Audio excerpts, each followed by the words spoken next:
Hello everyone. हम लोग first chapter शुरू कर डेमोक्रेसी शुरू किए थे। ठीक है, तो उसमें हम लोगों ने डेमोक्रेसी एंड इक्वालिटी में हम लोग ने देख लिया था, हिस्ट्री ऑफ डेमोक्रेसी पे पढ़ रहे थे।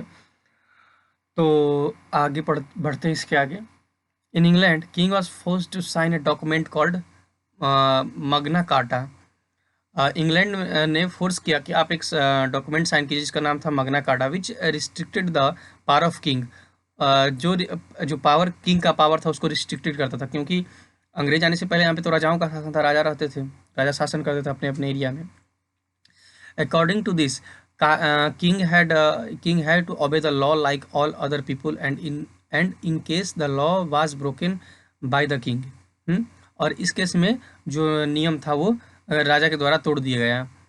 And sorry, like all the people, in case the law was broken by the king, he might be removed by the nobles।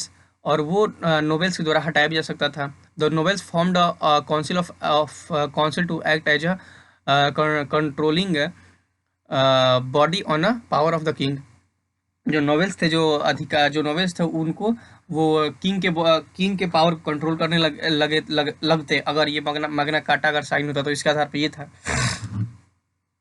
Europe is linked with the emergence of modern democracy. जो Europe था वो modern democracy के साथ link हो रहा था। To major revolutions हुए वहाँ पे, दो मेजर रिवोल्यूशंस हुए। पहला the America war of independence 1775 to 83।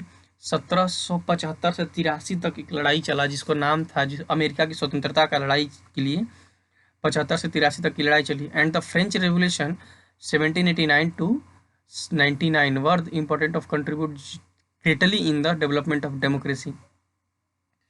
आप अभी जब 9th में जाएंगे तो फ्रेंच रेवोल्यूशन के बारे में पढ़ेंगे बहुत अच्छे से। उसमें ये दिखाया जाता है कि फ्रेंच रेवोल्यूशन कैसे डेमोक्रेसी का उदय हुआ। ये दो वहाँ पे युद्ध हुए, ठीक है, यूरोप में।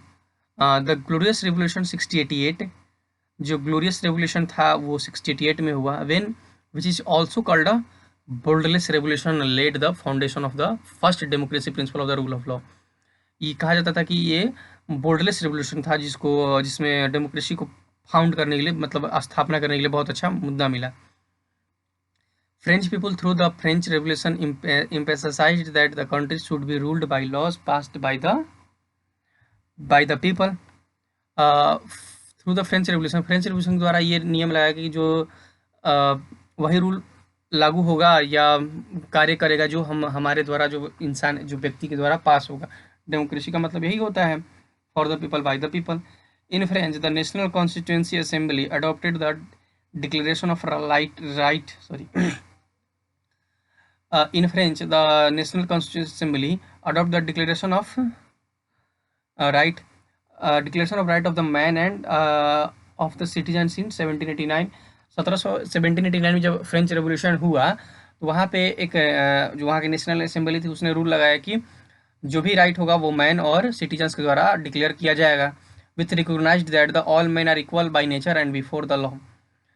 जिसमें ये कहा गया कि जितने भी मैन है वो सभी इक्वल होंगे nature and before the law से पहले। And that government is establish to the guarantee of the man the enjoyment of the natural rights.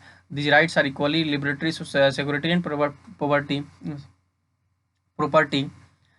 मतलब ये कि जो सरकार बनेगी वो इस बात की गारंटी देगी कि जो भी इंसान के एक नेचुरल राइट है जो जन्म के साथ उसको मिलता है, उसके साथ वो कुछ छेड़छाड़ नहीं करेगी, उसको एंजॉय करने देगी।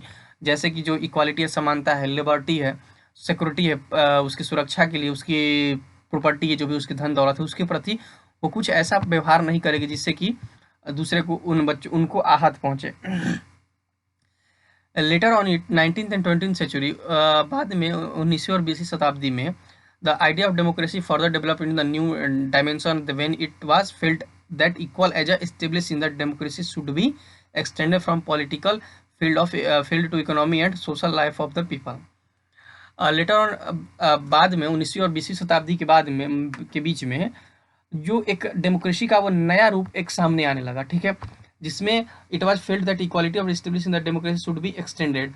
जो इक्वालिटी था वो उसको और एक्सटेंड किया जाना चाहिए था from the political fields to economical and social life of the people. जो पॉलिटिकल फील्ड से उसको बाहर करके और उसको सोशल और इकोनॉमिक का मतलब एक नॉर्मल लाइफ में उसको उतारने के लिए और भी प्रयास किए जाने लगे।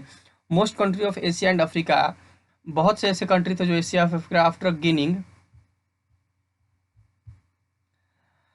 Independence from European power such as Britain and France, जो इंडिपेंडेंस हुए थे जो यूरोप पावर से सच एज ब्रिटेन और फ्रांस से, adopted a democratic form of government, उन्होंने भी अपने क्या बोलते हैं उसको कि डेमोक्रेटिक फॉर्म का गवर्नमेंट अपना चूज किया जो स्वतंत्र हुए थे। This was due to various factors including the belief of the people that democracy was the best form of government. Other factors include social, economical, and political conditions of these countries. When the people of countries suffered a lot due to the social and economical inequalities and having no share in power, they had hope in democracy to enjoy freedom, rights, privilege, and participation in the government. जो भी देश स्वतंत्र हुए थे उस time, उन्होंने भी ये डेमोक्रेसी का फॉर्म का सरकार अपनाया और ये बिलीव करने लगे कि ये सरकार अच्छी है जिसमें हमें सोशल, इकोनॉमिकल, पॉलिटिकल सभी चीज़ों की स्वतंत्रता मिलेगी। और इसके लिए उन्होंने अपने आप को चाहा कि हम यही अपनाएं और इसका 19वीं और 20वीं शताब्दी में इसका प्रयोग बहुत ज़्यादा होने लगा। Some powerful democratic country have taken as a task of promoting democracy in the world. कुछ पावरफुल डेमोक्रेटिक कंट्रीज थे, उन्होंने ये बीड़ा उठाया और ये एक टास्क के रूप में किया कि हमें इसको प्रमोट पूरे दुनिया में करना है। USA and its allies attacked Iraq in order to liberate the people of Iraq and to establish democracy in country. USA जो है वो उन्होंने इराक पे हमला किया और उसके जो लिबरल थे वहाँ की जो पर्सनल सरकार थी उसको हटाने के लिए और वहाँ पे डेमोक्रेसी को स्थापित करने के लिए वहाँ पे उसने हमला किया और उसको स्थापित किया। ठीक है। India after gaining independence from the British in 1947, Bharat 1947 में जब स्वतंत्र होने के बाद बिकम अ डेमोक्रेटिक रिपब्लिक, वो भी डेमोक्रेटिक रिपब्लिक हुआ। Republic is an state, supreme power is in क्या दिया है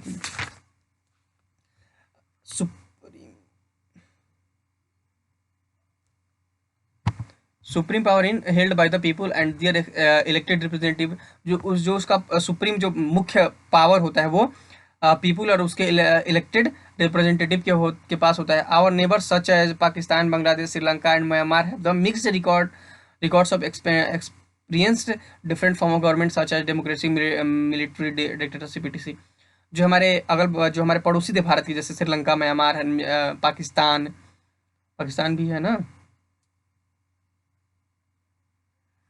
बांग्लादेश, वो उनके पास मिक्स पावर, जैसे किसी पास डेमोक्रेसी था, किसी पास मिलिट्री डिक्टेटरशिप था।